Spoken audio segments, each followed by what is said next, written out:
Hey guys, it's Luca from foilmagiccards.com, and today I want to talk about basically why it's really important to understand the macro when you're investing in magic cards. So, one of the things that I like to think about is basically everything exists within kind of like a bigger universe, right? So, if we think about MTG, it exists within the entire space of collectibles. What does that mean? That means that to a large extent, whether magic prices go up or down is dependent on like what's happening to collectibles as a whole. So what's happening to Pokemon, what's happening to baseball cards, right? Because magic is small. It's definitely smaller than like sports cards, like baseball cards and basketball cards. It's probably also smaller than Pokemon. And generally, this is kind of the nature of what happens in markets. Is the smaller markets kind of get dictated on by the bigger markets. Not always, and I'll get into kind of the nuance of that. Now, collectibles,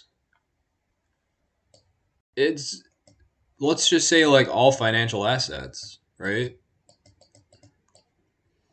In the same way that Magic is gonna kind of follow what's happening in, let's say, basketball cards. Basketball cards is gonna kind of follow what's happening in crypto. Crypto is gonna kind of follow what's happening in the Nasdaq. The Nasdaq is gonna follow what's going on in the Dow Jones, right? So there's always bigger and bigger pools of money of assets that people invest in. And basically, like the key idea that I want people to take away from this video is that things tend to move in unison. Okay. Let, I wanted to take a look at this. So here's the price history for Urza's Legacy for a full set. Starting from about 2014. So in 2014, it was about $750 for a full set, up to today when it's about $11,500 for a full set. And I want to show you guys how everything is kind of correlated. So let's look at Bitcoin, for example. And you'll see very similar shape toward like starts low, right? Goes up, and then you have these two kind of like waves here. Same thing here. Why is that? Is it because Bitcoiners are investing in magic cards or because magic card investors are investing in Bitcoin? That's not the reason why. It's because everything is tied together. One of the things that is really important when determining price of any asset is the liquidity that's going on in the market. There are certain periods of time when there is high liquidity. This means that people have money, people are investing it, money flows freely, people are not worried about cash, they're not worried about running out of cash. This is basically, so a period of high liquidity would have been right after the COVID crash. So if we find this on the Bitcoin chart, let's see. The COVID crash would have been, I think, like right here in 2000, right?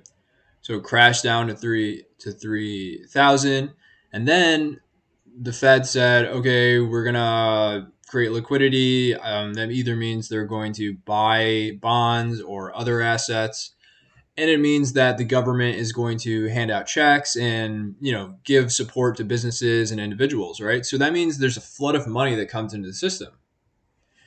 And you can see that since that period of time, since March 2020, the price of Bitcoin went from 3,000 up to as high as like 60,000. And we can also look at what happened in Magic. Go to March of 2020. A set of Urza's Legacy was about $3,000 a foil, and it went as high as $22,000. So it went like times 7. Bitcoin went up more than that, but you can kind of see like these things are extremely dictated by liquidity. And similarly, there are periods of time where there's very low liquidity. So you also have times of low liquidity. This is when usually there's some kind of crash going on, like in 2008, or in the case of COVID, or in the case of 9/11. So you have periods of time where people are afraid, and they're all rushing to cash. And so it's hard to sell anything for cash because everyone wants to get to cash. And so prices of everything go down. And so it's really important to understand this concept that everything's kind of tied together. And so if you wanted to predict what's going to happen to, like, what will happen to the Magic card prices,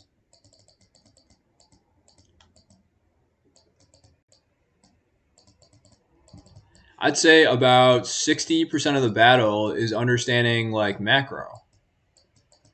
Do you understand what the Federal Reserve is doing? Do you understand whether we're in a period of high liquidity, low liquidity? Is the government printing lots of money? What is the change in the M2 money supply? 60% of your analysis of what you expect to happen to a Magic card is going to be based on this macro stuff. 40% will be on, Magic specific stuff. Is the card going to get reprinted? Are collectors flocking to this card? What is the rarity of the card, right? So there's all these factors like within the sphere of Magic that you want to think about, but it's definitely less than half of the battle. More than half of the battle is understanding this macro. So it's really, really important to understand the macro. Um, and and that will really take your investing in Magic to the next level. So I'll tell a story of how once I lost a lot of money investing in Magic, and it kind of illustrates this idea, um, kind of this idea here, where you need to think about what's happening in the greater spheres. Is I basically, I knew this card was going to see a lot of play in Standard on Magic Online. I invested a ton of money into it, and I was right. It was the best card in Standard. But what happened was, I think it was like either Magic Arena came out or something caused the entire Magic the Gathering Online market to crash. So there was a market wide shock to the Magic Online market. And so even though I correctly figured out what was going to happen within that sphere, I wasn't thinking about market wide factors, and I'll never forget that lesson. And so really you just need to understand the market wide factors, because if you can understand the intra market factors, if you can understand, which Magic card is going to see more play in EDH, or maybe like what's the new hot card that people really like, that's good. It's important, but it's more important to understand, like, okay, what is the Federal Reserve doing? What's going on in assets, all like market wide? What's going on in crypto?